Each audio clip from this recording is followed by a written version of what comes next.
Good evening friends and welcome to my YouTube channel. स्वागत है आपका एक और वीडियो में। ये वीडियो इंडियन पॉलिटी से होने वाली है, ठीक है। उसमें ये जिस्ट को निकाल के हम दे रहे हैं, क्वेश्चन आंसर सीरीज में नहीं है। तो आज का जो टॉपिक है वो है संसदीय समितियाँ। तो आप भी जानते हैं इन समितियों के द्वारा क्या किया जाता है। जो संसदीय जो कार्य हैं वो बटे हुए हैं, हर समिति उन कार्यों को देखती है, कराती है, ठीक है। तो मुख्य रूप से संसद में दो तरह की समितियां होती हैं। कौन कौन सी? स्थायी समिति और अस्थायी समिति। कलर बदलना थोड़ा सा, ज़्यादा नीला होता जा रहा है, चलिए पीला लेते हैं। स्थायी समितियों का चुनाव लोकसभा के अध्यक्ष द्वारा प्रतिवर्ष किया जाता है ना। 1 साल के लिए होता है, हर साल इनका चुनाव होता है और इन समितियों का कार्य निरंतर चलता रहता है, इसलिए इसका नाम स्थायी है, स्थायी रूप से रहने ही है। तो कुछ स्थायी समितियों के नाम दे रखे हैं, समझते हैं। प्राक्कलन समिति, लोक लेखा समिति, सार्वजनिक उपक्रम समिति, नियम समिति, कानून समिति, विशेष अधिकार समिति, सलाहकार समिति। ये सारी समितियाँ स्थायी प्रकृति की होती हैं, इसलिए इन्हें स्थायी समितियाँ कहा जाता है। आगे के करके इन पर हम बात करने वाले हैं। जैसे कि पहला है प्राक्कलन समिति। ये संसद की सबसे बड़ी समिति है और इसका संबंध वार्षिक बजट की वित्तीय समिति से होता है। इस अनुमान करने वाली वित्त समिति भी कहते हैं, है ना। इसे अनुमान करने वाली वित्त समिति भी कहते हैं। और इस समिति में कुल 30 सदस्य होते हैं, ये आपको याद रखना है। 30 सदस्य होते हैं जो सभी के सभी कहाँ से होते हैं? लोकसभा से लिए जाते हैं। तो इस समिति में राज्यसभा से कोई नहीं लिया जा रहा है, सिर्फ और सिर्फ लोकसभा से रहेंगे 30 सदस्य। चलिए आगे बढ़ते हैं। लोक लेखा समिति, यह लोकसभा की समिति होती है। इसमें लोकसभा के 15 सदस्य और राज्यसभा के 7 सदस्य चुने जाते हैं। कुल मिलाकर कितने होते हैं? 22 सदस्य होते हैं। भाषा को थोड़ा इग्नोर करिएगा, हमें जो मेन है हम वो बात कर रहे हैं। लोकसभा से 15, राज्यसभा से 7, टोटल मिला के 22 सदस्यीय समिति हो गई लोक लेखा समिति। इस समिति का जो अध्यक्ष होता है वो कभी भी सत्ता पक्ष का नहीं रहेगा। इस समिति में कोई भी मंत्री भी नहीं रहेगा। और जो लोक लेखा समिति, क्या काम है इसका? जो कैग अपनी जो रिपोर्ट देती है उसकी ये जांच करती है, उसकी अवलोकन करती है, ठीक है।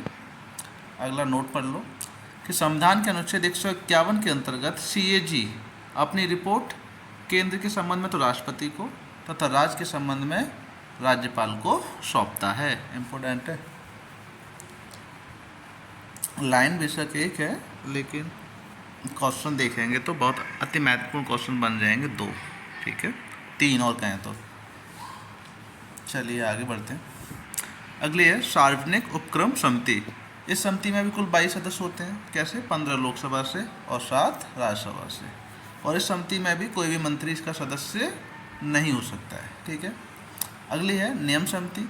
इस समिति में 15 सदस्य होते हैं, सभी के सभी लोकसभा के द्वारा चयन किए जाते हैं और लोकसभा का अध्यक्ष जो है इन्हें मनोनीत करता है। और इसके जो सभापति होते हैं समिति के, वो भी लोकसभा के अध्यक्ष ही होते हैं। यह समिति संसदीय कार्रवाई तथा विधानों पर विचार करती है तथा नए नियमों की सिफारिश करती है। नाम ही बता रहा है नियम समिति है, नियमों से संबंधित ही कार्य करेगी। अगली है विशेष अधिकार समिति। इस समिति में भी 15 सदस्य होते हैं। इनकी नियुक्ति लोकसभा के अध्यक्ष द्वारा की जाती है। इस समिति में प्रधानमंत्री और विधि मंत्री शामिल होते हैं, याद रखना। इस समिति का प्रमुख कार्य संसद के किसी सदन में विशेष अधिकार उल्लंघन से संबंधित मामलों की जांच करना होता है तथा उल्लंघन करने वाले व्यक्ति को दंड देना होता है, ठीक है जी। इम्पोर्टेंट है सारी चीज़ें, एक एक पॉइंट इम्पोर्टेंट है आपके लिए।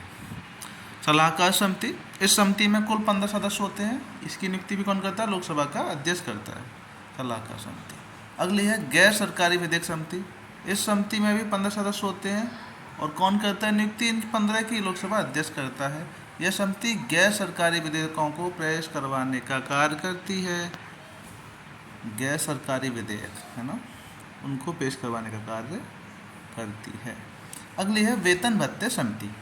इस समिति में कुल 15 सदस्य होते हैं। इसमें 10 सदस्य लोकसभा से और 5 सदस्य राज्यसभा से। इनका मुख्य कार्य सदस्यों के वेतन भत्ते और अन्य सुविधाएं मुहैया करवाना होता है। अच्छा, जो लोकसभा से जो सदस्य लिए जाएंगे उन्हें कौन डिसाइड करेगा? लोकसभा अध्यक्ष। और राज्यसभा से जो ले जाएंगे उन्हें कौन डिसाइड करेगा? राज्यसभा का सभापति। ठीक है भाई, चलिए नेक्स्ट पे आते हैं, लास्ट स्लाइड है। अब ये है अस्थायी समितियाँ। अस्थायी समितियों का चुनाव ज़रूरत के हिसाब से किया जाता है और जब उनकी ज़रूरत पूरी हो जाती है उन्हें समाप्त कर दिया जाता है। मतलब इसकी जो प्रकृति है वो अस्थायी होती है, टेम्परेरी होती है। ठीक है, आगे बढ़ते हैं। इसमें आप एक ही को दिखा रहे हैं, प्रवर समिति, बाकी तो अलग अलग विषयों पे बनती रहती हैं और हटती रहती हैं। प्रवर समिति का गठन लोकसभा एवं राज्यसभा के लिए अलग अलग किया जाता है। कभी कभी एक साथ भी किया जा सकता है। जब एक साथ होगा तो उसको कह देते हैं संयुक्त प्रवर समिति। अगर अलग अलग होने की स्थिति में प्रत्येक सदस्य से कितनी संख्या ली जाएगी? 30 सदस्यों को लिया जाएगा। तथा संयुक्त होने की स्थिति में इसकी संख्या 45 हो जाती है।